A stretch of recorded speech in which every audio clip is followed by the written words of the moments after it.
7 Strategies for Wealth and Happiness by Jim Rohn. Chapter 1. 5 Key Words. All the ideas in this book stem from a group of key words. To understand this book, therefore, and to receive maximum value from its contents, it is essential that we reach agreement on the meaning of each one. Fundamentals. First, let's take a look at the word fundamentals. I define fundamentals as those basic principles on which all accomplishment is built. Fundamentals form the beginning, the basis, and the reality from which everything else flows. It's a contradiction of terms to talk about new fundamentals. That's like someone claiming to have manufactured new antiques. One would be suspicious, right? No, fundamental principles belong to the ages. They have been the same from biblical times and will continue to remain so until the end of time. Let's use the word fundamentals and apply it to the concept of success. If you are looking for fundamental success, the kind of success that lasts, that is built on a solid foundation, then you should avoid exotic answers. And believe me, there are lots of exotic answers being offered these days, especially in Southern California where I live. So in spite of rumors to the contrary, success is a simple process. It doesn't fall out of the sky. It is neither magical nor mysterious. Success is no more than the natural consequence of consistently applying the fundamentals of success to life. The same is true of happiness and wealth. They too are no more than the natural consequence of consistently applying the fundamentals of happiness and wealth to life. The key is to stick to the fundamentals. A half dozen things. Mr. Shoaff, my mentor, said to me one day, "Jim, there are always a half dozen things that make 80% of the difference." A half dozen things, what a key thought. Whether we are working to improve our health, wealth, personal achievement, or professional enterprise, the difference between triumphant success or bitter failure lies in the degree of our commitment to seek out, study, and apply those half dozen things. For example, for a farmer to reap a plentiful harvest in the fall, the half dozen basics he must concentrate on are fairly obvious: soil, seed, water, sunshine, nourishment, and care. Each component is of equal importance because only together do they bring to fruition a successful harvest. Thus, a good question to ask before undertaking any new project or setting new objectives is this: what are the half dozen things that will make the most difference to the outcome? Whether the enterprise is in the fine arts or in music, mathematics or physics, sports or business, it's those half dozen fundamentals that count. The understanding and application of this simple principle is the first intelligent step toward accomplishing your dreams and objectives. Wealth. The second key word to define is wealth. Wealth is a controversial word because it brings to mind a wide variety of images and sometimes conflicting concepts. After all, each of us views wealth from a different perspective. To one person, wealth may mean having enough money to do whatever he or she wishes. To another, it may mean freedom from debt, freedom from the constant claim of obligation. To yet another, it may mean the opportunity to grow and to achieve. But out of this diversity comes creativity, and creativity can help each of us find unique ways to work for a life of abundance. To the majority who probably haven't spent too much time thinking about the subject, wealth is simply symbolized by one word: millionaire. Now there's an exciting word. It rings of success, freedom, power, influence, pleasure, possibility, and benevolence. Surely, being a millionaire is not a bad mental image to hold. Likewise, the word wealth embodies more than economic concepts.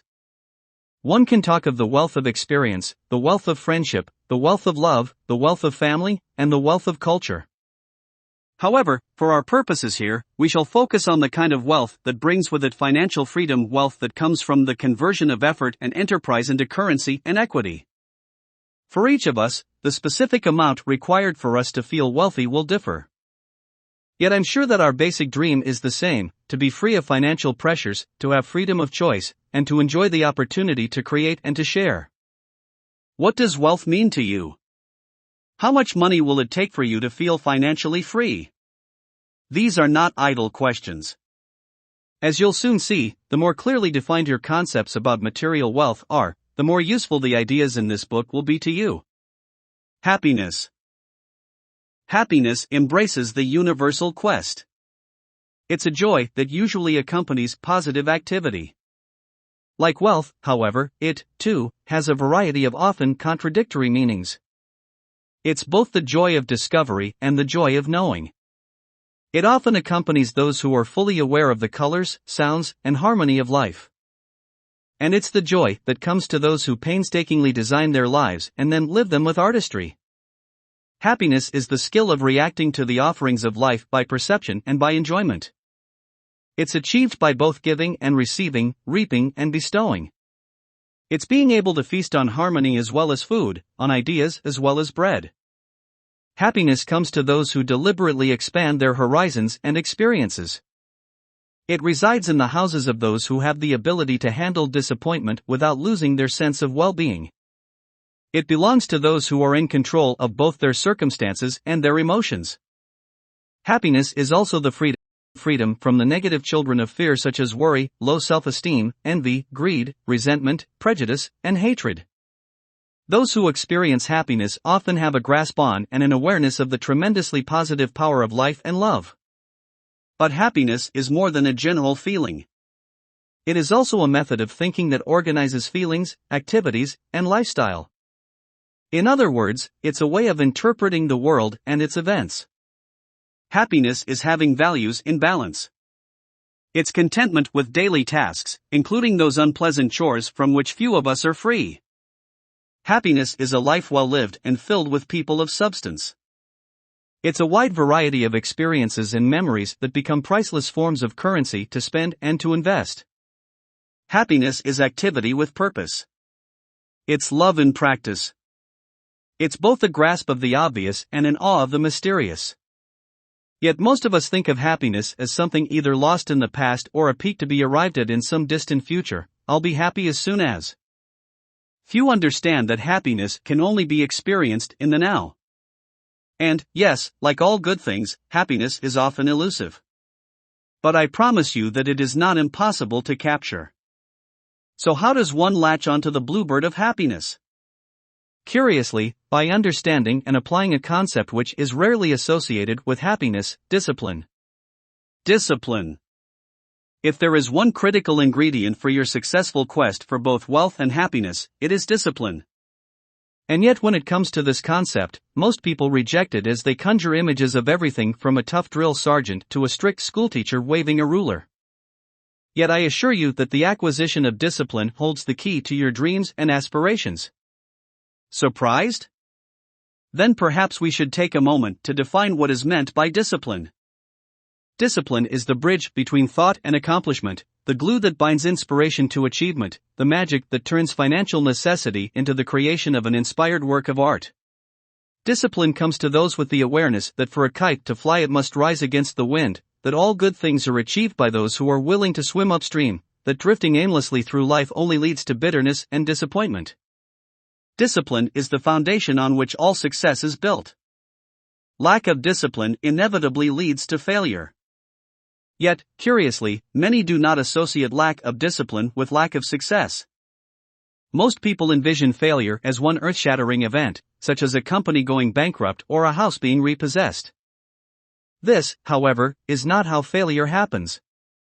Failure is rarely the result of some isolated event. Rather, it is a consequence of a long list of accumulated little failures which happen as a result of too little discipline.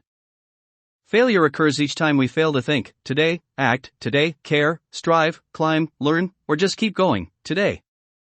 If your goal requires that today you write 10 letters and you write only 3, you are behind by 7 letters, today. If you commit yourself to making 5 phone calls and you make only 1, you are behind by 4 phone calls, today. If your financial plan requires that you save $10 and you save none, you are behind $10, today. The danger comes when we look at a day squandered and conclude that no harm has been done. After all, it was just one day. But add up these days to make a year and then add up these years to make a lifetime, and perhaps you can now see how repeating today's small failures can easily turn your life into a major disaster. Success follows exactly the same pattern, in reverse. If you plan to make 10 calls and you go beyond your quota to 15, you're ahead by 5 phone calls, today. Do the same with your correspondence and your savings plan, and soon you'll see the accumulated fruits of your diligence over a year and, eventually, over a lifetime. Discipline is the master key. It unlocks the door to wealth and happiness, culture and sophistication, high self-esteem and high accomplishment, and the accompanying feelings of pride, satisfaction, and success. What does it take to acquire discipline? First, it requires that you develop an awareness of the importance of discipline in your life. Start by asking yourself, what do I want to accomplish in my life? What changes do I need to make in order to attain my goals? Second, ask yourself honestly, am I willing to do what it takes? If you answer yes, then you need to make a long-term commitment to maintain your discipline wisely, deliberately, consistently. Finally, your commitment will be tested when circumstances emerge that could interfere with your commitment to your new discipline, when you will have to perform, come rain or come shine. Certainly, discipline will do much for you. But of even greater importance is what it will do to you. It will make you feel terrific about yourself. Even the smallest discipline can have an incredible effect on your attitude. And the good feeling you get, that surging feeling of self-worth which comes from starting a new discipline, is almost as good as the feeling which comes from the accomplishment of the discipline. A new discipline immediately changes the direction of your life, like a ship turning in mid-ocean and heading toward a new destination. There are those who believe that discipline is unnatural, that just being is enough. They consider the need to accomplish to be a neurotic, man-made exercise. But the fact is that discipline cooperates with nature, where everything strives. How tall will a tree grow? It fights the powerful force of gravity and keeps reaching towards sunlight to become as tall as it can be. True, this striding by a tree is not a conscious act, trees don't have brains. But you and I have been given the ability to consciously choose to strive and to become all that we can be. Discipline attracts opportunity.